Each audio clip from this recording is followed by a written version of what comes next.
जय माता दी दोस्तों। आज हम कई दिन बाद फिर एक छोटी सी कहानी लेकर आए हैं। जब भगवान शिव ने माता पार्वती को श्राप दिया। लेकिन कहानी सुनने से पहले जिस किसी ने मेरे YouTube चैनल को सब्सक्राइब ना किया हो, प्लीज़ सब्सक्राइब करें, लाइक करें, कमेंट्स करें और अपने फ्रेंड्स को भी शेयर करें।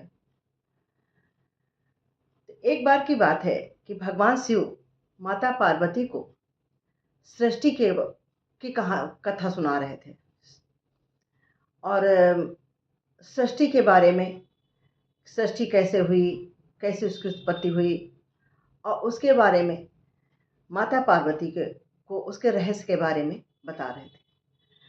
किंतु माता पार्वती जब शिव जी उनको सृष्टि के बारे में बता रहे थे तो माता पार्वती का ध्यान किसी काल्पनिक दुनिया में चला गया और वहां से उनका ध्यान भटक गया।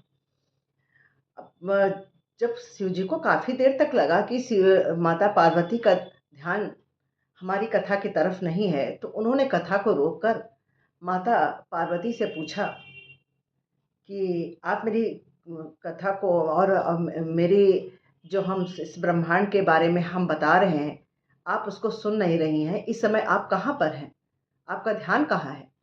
तो माता पार्वती ने उनको कोई उत्तर नहीं दिया, क्योंकि उस समय वो वहां पर मानसिक रूप से मौजूद ही नहीं थी। जब काफी देर के बाद वो अपनी काल्पनिक दुनिया से बाहर आई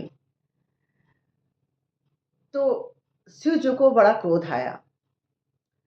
उन्होंने कहा कि हम जब सृष्टि की रचना के बारे में, इस ब्रह्मांड के बारे में हम आपको कुछ बता रहे थे, तो आप उस पर ध्यान न देकर आप अपनी काल्पनिक दुनिया में थी। तो इस चीज से उनको बहुत क्रोध आया और उन्होंने उनसे कहा कि जब आपको कोई शिक्षा दे रहा हो, जब आपको कोई चीज बता रहा हो, किस कहीं से आपको ज्ञान प्राप्त हो रहा हो, तो आपका पूरा ध्यान उसी की तरफ होना चाहिए। आपका ध्यान वहां से हटना नहीं चाहिए, नहीं आपको बताने वाले की। और आपको जिस बारे में बताया जा रहा है, जो बता रहा है, उसकी अवहेलना होती है। और हम तो इतनी महत्वपूर्ण बात आपको बता रहे थे, सृष्टि के इस ब्रह्मांड के बारे में बता रहे थे। और इससे बहुत शिवजी क्रोधित हुए और माता पार्वती को श्राप दे दिया कि जाइए, आपका जन्म किसी एक मछुआरे के यहाँ होगा। तो माता पार्वती वहां से एक मछुआरे के गांव में चली गई और जो वहां के गांव का मुखिया था, उसके कोई संतान नहीं थी।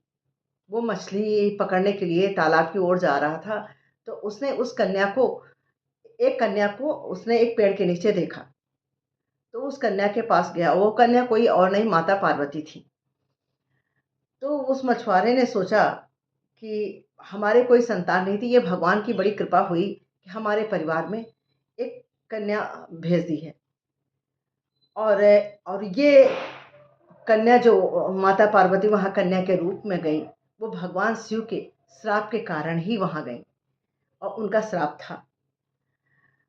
तो शायद इस बारे में आप लोगों को पता हो और शायद ना भी पता हो, लेकिन इस छोटी कहानी से ये पता चलता है कि हम सबको भी, यदि हमें हमारा गुरु या कोई भी हमें कोई ज्ञान दे रहा है, हमें कहीं से ज्ञान प्राप्त हो रहा है, हमें कोई शिक्षा दे रहा है और हमारे ज्ञान वृद्धि के लिए, या हमारा कोई गुरु ही है, तो हमें उसकी अवहेलना नहीं करनी चाहिए। हमारा ध्यान, मन और तन से हमें वहीं पर मौजूद रहना चाहिए।